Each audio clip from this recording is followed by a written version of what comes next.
pagi semuanya, selamat datang di pembelajaran online.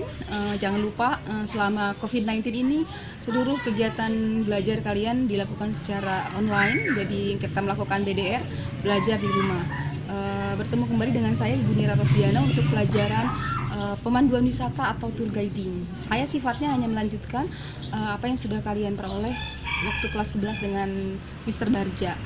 Untuk pemanduan kali ini untuk seluruh pelajaran produktif di kelas 12 ini nanti tujuannya adalah untuk mempersiapkan diri kalian menghadapi uji kompetensi di awal tahun 2021 ya. Jangan lupa itu. Untuk pemanduan wisata bab 1 di kelas 12 ini Anda akan memperoleh materi overland tour. Overland tour itu apa ya? Overland tour itu adalah perjalanan wisata lintas pulau. Jadi biasanya dilakukan paling sedikit 5 hari. Bisa melalui jalan darat dengan transportasi, bisa mobil, bis kecil atau bis besar ya, big bus. Kemudian kalau mau ke Bali tentu saja harus dilanjut dengan menggunakan transportasi air. Kemudian nanti untuk lebih jelasnya kalian bisa simak pemaparan dari saya.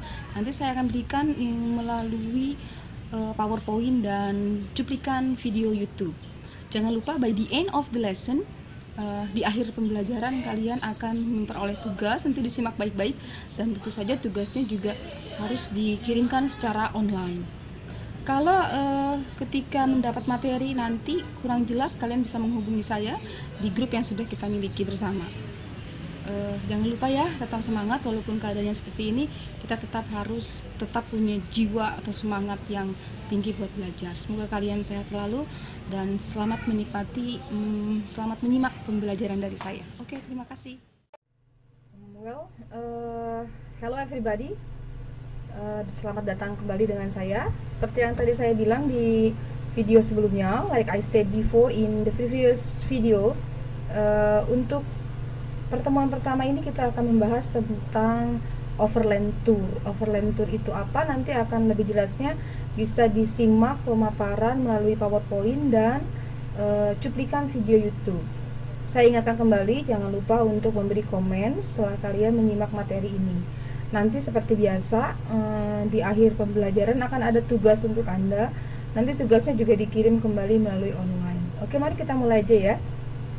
Oke, kita simak baik-baik pemaparan tentang overland tour.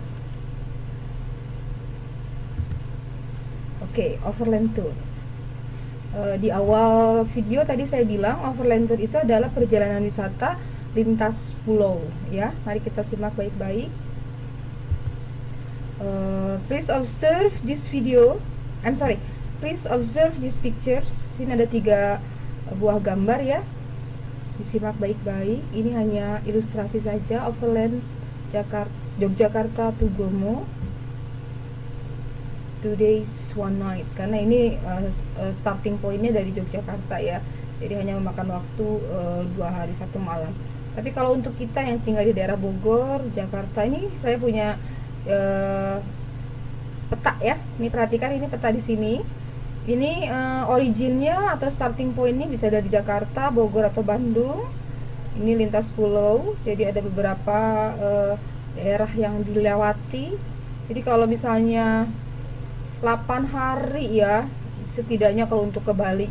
Jadi kalau dari Bogor atau Jakarta, dari Bandung, jadi kita langsung melaju, langsung menuju ke Bali. Baru nanti pulangnya kita bisa mampir ke Bromo, Kawah Ijen, kemudian ke Yogyakarta ya, seperti ini.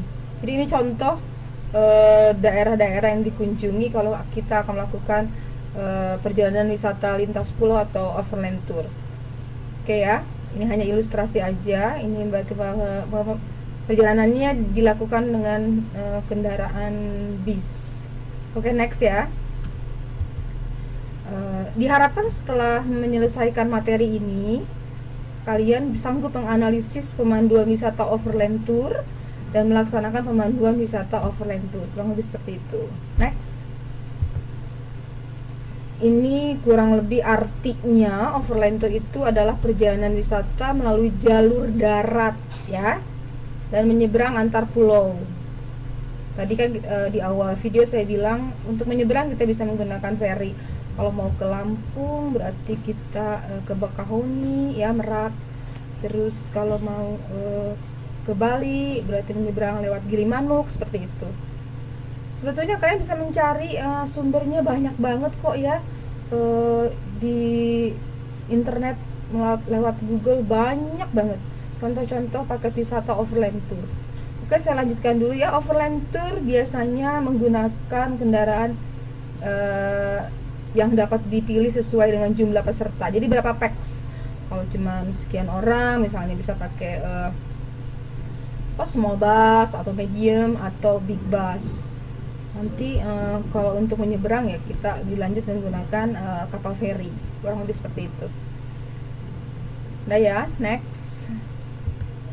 Penyusunan paket overland tour nanti perusahaan itu berfungsi sebagai perantara antara wisatawan dengan perusahaan industri pariwisata. Nanti ini ada hubungannya dengan pelajaran Budila untuk penyusunan paket wisata atau tour planning ya. Nanti juga bisa tuh dihitung mau berapa pax, kemudian mau berapa hari. Di sini sebagai perusahaan pariwisata, travel agent dia sebagai perantara. Jadi wisatawannya mau kemana, berapa hari, ini ya. Ini bisa dibaca sendiri sebetulnya. Perusahaan perjalanan juga mengatur perencanaan perjalanan dan menyelenggarakan perjalanan wisata sesuai dengan keinginan wisatawan. Ya. Jadi ada yang ready made tour, ada yang tailor made tour ya. Ada yang sudah disiapkan oleh travel agentnya, ada yang sesuai keinginan wisatawan yang mau kemana. Jadi by request. Perusahaan perjalanan sebagai organisator harus bisa menciptakan kerjasama yang baik antara wisatawan dengan perusahaan industri. Tapi kalau sebagai wisatawan ya kita tinggal terima enaknya aja, duduk manis nyampe. Nah kita sebagai pelaku bisnisnya yang harus mempersiapkan segala hal tentang perjalanan wisatawan ya. Terlalu cepet enggak ya, lanjut ya. Oke, next. Target. Nah, kalau mau bikin paket wisata juga kita harus jelas targetnya siapa. Anak sekolah kah? Yang notabene berarti umurnya kurang lebih ya maksimal kalau SMA 17 tahun ya. Kalau SMP sekitar 15 tahun. Itu harus diperhatikan juga. Targetnya mau dijual ke siapa? Apakah ke manula, artinya untuk orang-orang yang sudah agak sedikit tua, atau kepada orang muda? Itu juga harus jelas. Kepada anak sekolah kah, pegawai kah, anak muda kah, itu juga harus targetnya harus jelas.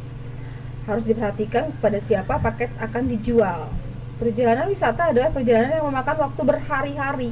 Karena overland tour ini berhari-hari, ya pastikan kalau yang kita bawa adalah anak kecil, SMP atau manula, berarti harus jelas, harus dikasih objek wisata yang juga tidak terlalu memicu adrenalin atau nanti kan kalau by request sih kita tinggal ngikutin ya maunya wisatawan.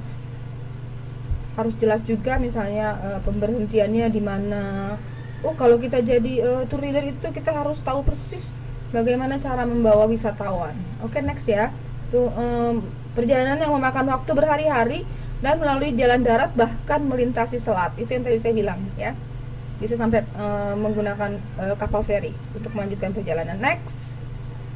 Sampai sini paham nggak? Paham ya? Next, komponen tour. Komponen turnya apa aja? Seorang tour planner harus memperhatikan hal-hal berikut. Transportasi yang tadi dibilang, mau small bus, medium atau big bus ya. Restorannya juga seperti apa. Kadang-kadang kalau by request minta makanan seperti apa gitu ya. Hotelnya juga mau hotel berapa, bintang berapa yang dipilih. Objek wisatanya juga sama, attractionnya sama. Harus ada tour leader dan kru. Jadi kalau wisatawan ya tinggal terima enak, duduk manis. Ada city tour guide atau local tour guide ya. Biasanya kalau kita mengunjungi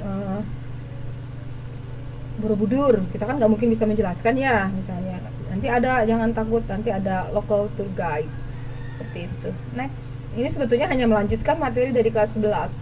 Jadi apa yang saya paparkan di sini sebetulnya sudah pernah sebagian Anda terima waktu kamu kelas 11. Next, menentukan harga paket overland tour. Sebetulnya ini lebih kepada pelajaran Budila ya, tour planning. Jadi perhitungan harga turnya hampir sama dengan perhitungan tour lainnya. Jadi tetap sama aja. Contract rate, company rate, special rate, dan juga keterampilan bernegosiasi. Jadi kalau kita jadi seorang tour planner, jadi harus pandai bernegosiasi. Oke, next. Itinerary overland tour juga sama. Jadi kita harus bisa memastikan pesertanya sudah berkumpul di tempat yang sudah ditentukan dan waktu yang ditentukan. Kenapa? Karena ini kan perjalanan jauh dan rombongan, jadi kita juga tidak boleh egois ya. Jadi harus datang tepat pada waktunya. Harga paket overland biasanya sudah termasuk bis wisata, AC tentu saja, akomodasinya, bintang berapa, makannya, apakah full board atau half board. Kalau full berarti makan pagi, siang, dan malam ditanggung, artinya dibayarkan oleh paket yang sudah dibayar. Tiket, donasi, itu kalau ada brosur itu harus disebutkan semuanya, including bla bla bla, excluding bla bla bla, itu biar juga calon wisatawan tahu persis uang yang dia bayarkan untuk apa saja gitu ya. Oke, ini bisa dibaca sendiri ya. Next,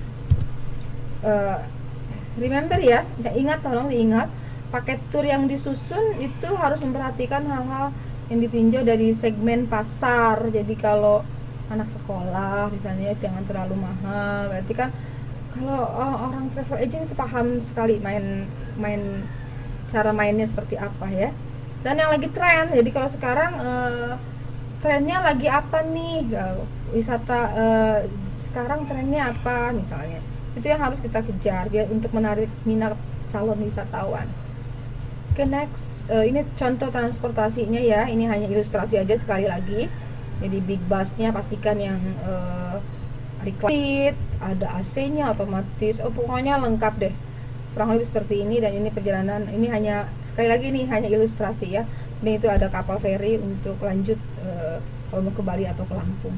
Next, ini akses, karena perjalanan berhari-hari ya, tentu saja alhamdulillahnya negara kita termasuk negara yang memiliki banyak jalan tol ya, jadi enak, jadi lebih lancar lah. Jadi yang harusnya bisa ditempuh sekian hari, kita bisa percepat karena ada akses jalan tol seperti ini. Ini hanya ilustrasi sekali lagi. Ini jalan tol, kemudian ada pelabuhan penyeberangan Bakauheni, itu mau kalau mau ke Lampung ya. Next, akses. Sebetulnya ada 4 prinsip aktivitas wisatawan. Kenapa kita, anggaplah kita wisatawan ya, mau berkunjung ke Jogja misalnya seperti itu, ke desa wisata ya, karena ada something to see, ada yang mau dilihat, ada something to do, ada yang mau dikerjakan di sana, mau ngapain gitu ya, mau bersenang-senang dalam hal apa misalnya, belajar sejarah kalau pergi ke keraton ya, seperti itu.